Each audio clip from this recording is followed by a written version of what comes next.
Senior High School.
Magandang hapon sa ating lahat. Isang mainit at masiglang pagbati sa ating mga panauhing pandangal, sa masisipag nating mga guro, sa mga magulang na laging sumusuporta, at higit sa lahat sa ating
sisidlan ng inom pagdating sa dulo, lalamba-lambayog, kumapit ka na sa dahanan, sa bayan, witay at yaman, palandahan, araw-araw, ito'y kaya nga.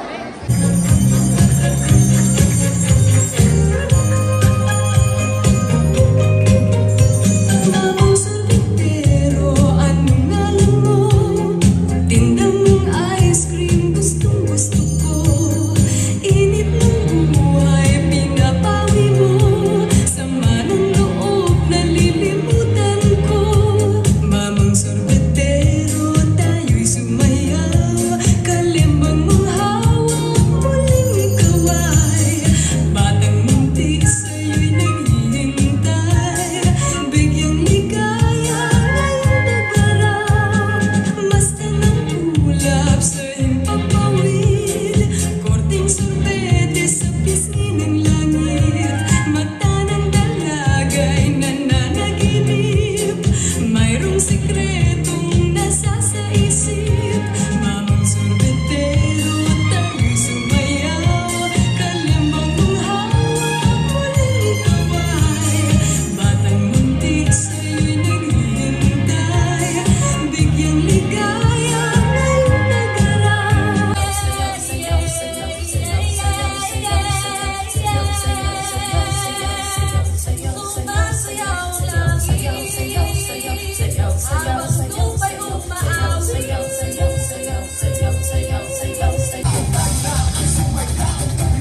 paglalaro, alin ang higit na mahalaga? Ako'y panig sa pag-aaral. Ito ang tulay tungo sa magandang kinabukasan. Sa pagbabasa, pagsusulat at bilang, nagiging handa ang bata. Kasama nito'y sigla at saya ng puso. Sa pagtakbo, pagtalon at sayawan, katawan ay lumalakas, isip ay lumalawak. Mga bata, tandaan ninyo, mas masaya ang pag-aaral kung may kasamang laro. Laro'y mabuti, hindi ko itatang... Iconic at makabayang awitin sa kasaysayan ng Pilipinas na nilapatan ng musika ni Francisco Santiago at kilala siya bilang ama ng kundiman.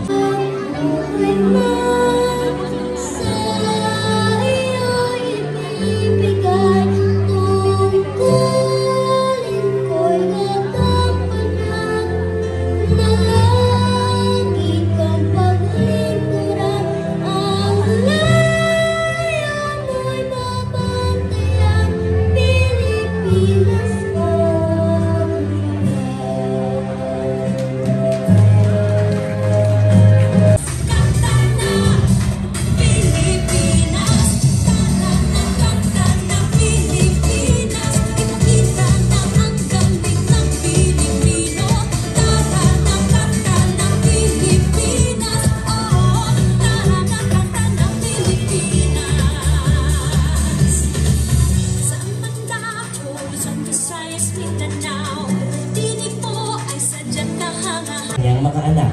Siya ay isang mahirap at simpleng babae na asawa ni Pedro at ina ng kanyang dalawang minamahal na anak na si Basilio at Crisostomo Crispin.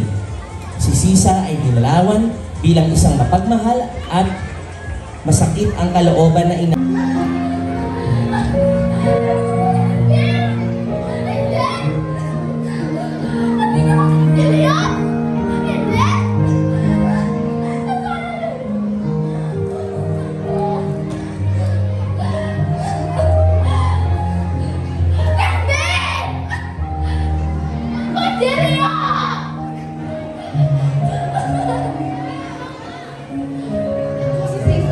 What happened? Isang ina, isang Pilipina, walang yaman. Ibang nagpapilihan. Laging nagkot. Isang lahi at isang musika sa pangunguna ng kanilang guro, Binibining Ginaline Aliza, Binibining Hilda Fragoso. Ang isang dugo, isang lahi at isang musika ay isang Ryan Cayabyab, isang matingang kompositor bilang tugon sa panawagan para sa pagkakaisa ng sambayan ng Pilipino. Sa kabila ng pagkakaiba-iba ng wika, kultura at pinagmulan, ipinakilala ito noong mga panahon kinakailangan ng bansa ang pag-asa at pagkakabuklod-buklod. Minsa'y nanaginip at ibansa'y umaawi. Isang dinig, pag-ibig ang hatid.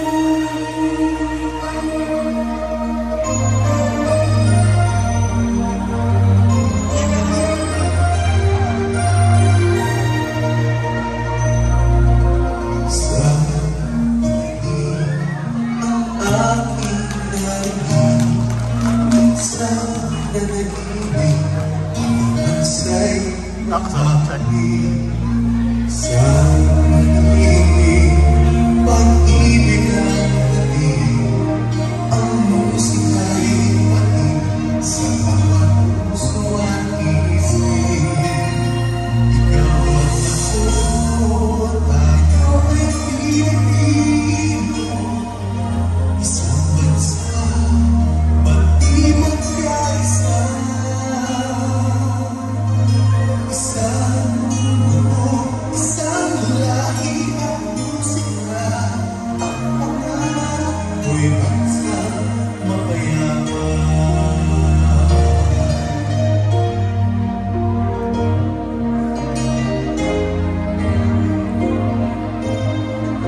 pagmamalaki sa lahi, kundi isang paanyaya sa ating mga kababayan na yakapin at ipagmalaki ang pagiging Pilipino.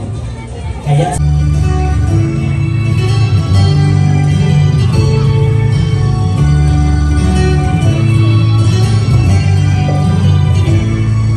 Ako'y isang Pinoy sa puso't diwa, Pinoy na isinilang sa ating bansa. Ako'y hindi sanay sa wikang mga banyaga. Ako'y Pinoy na mayroong sariling wika.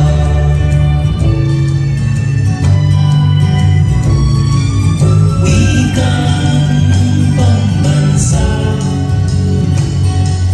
ang gamit kong salita.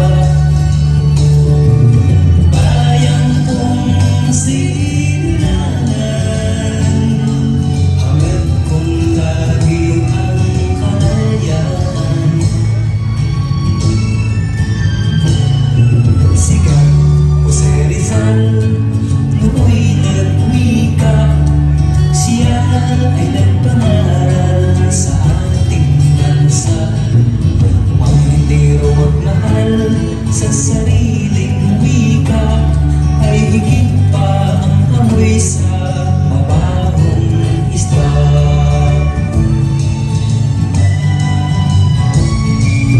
Wikang pambansa ang gamit kong salita. Bayan kong sinilangan, hangad kong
sa pangunguna ng kanilang guro, Binibining Gemeline Catas at Ginoong Kevin Ray Bat.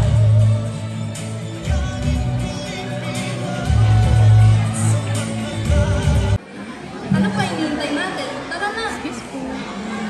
Teka lang mga Ginoo, ngunit wala tayong mga instrumento.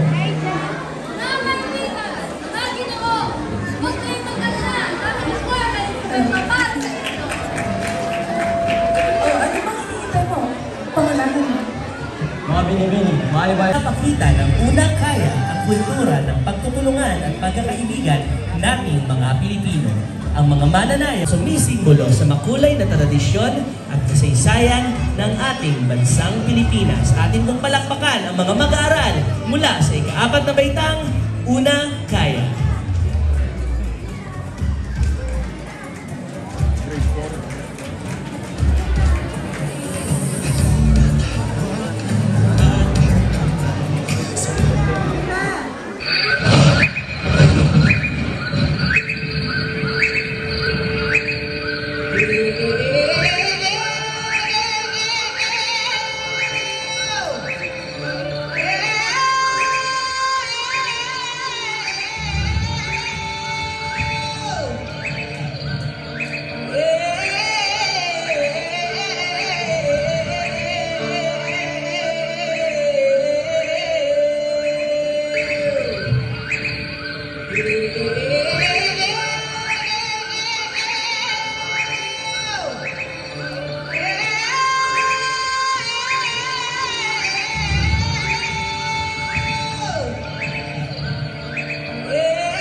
sigawan, iyakan, kaguluhan.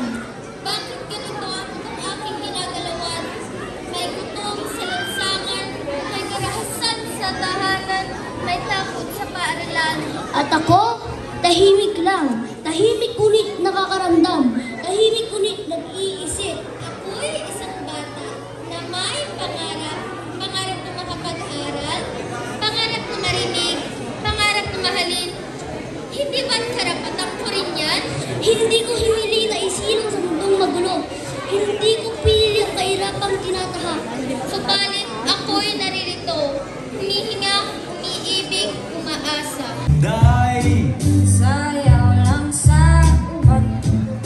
ikaw may gusto ko. Nanong ako nga ana may ubat.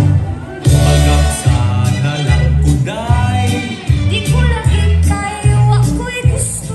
Iro-iro, Say iro, sibog-sibog, say sibog, say sibog-sibog na jutay.